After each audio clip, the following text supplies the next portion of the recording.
Picture this. It's the dead of winter, the world outside is frozen stiff, and your entire food supply depends on whether or not the power stays on. Most people would panic at the idea, but for the Amish, that's just another Tuesday. Their reality is built on centuries-old strategies that have nothing to do with electricity and everything to do with science, skill, and a little bit of grit. If society lost the grid tomorrow, most folks would run out of food in a week. The Amish?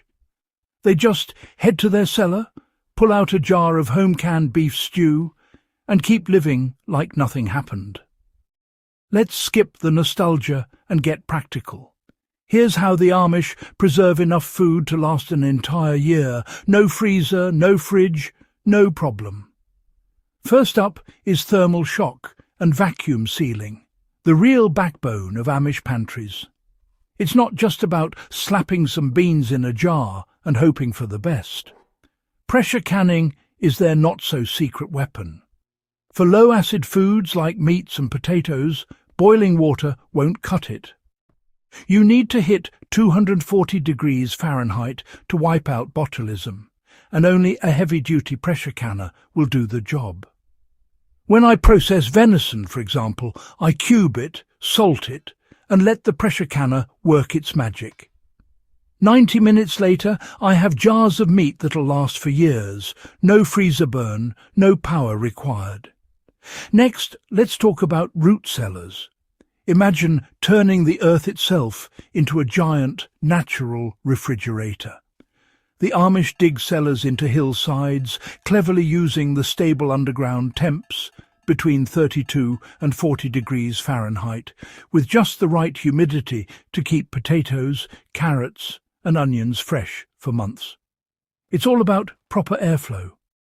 Ethylene gas from ripening veggies can ruin a whole bin, so ventilation is key. If digging a cellar isn't in the cards, try the clamp method. Bury your root crops in straw and soil right in the ground. And here's the pro tip. Never wash your veggies before storage. The dirt actually helps prevent rot. Now, onto salt curing and smoking. Microbes can't grow without moisture, so the Amish use salt to draw every last drop out of their meats. Then comes cold smoking, which slowly infuses the meat with wood smoke, adding flavour and natural preservatives. You end up with protein that keeps for months, hanging right in the pantry, and it tastes incredible. Even if you're new to this, salt-curing bacon or pork belly is a great first project.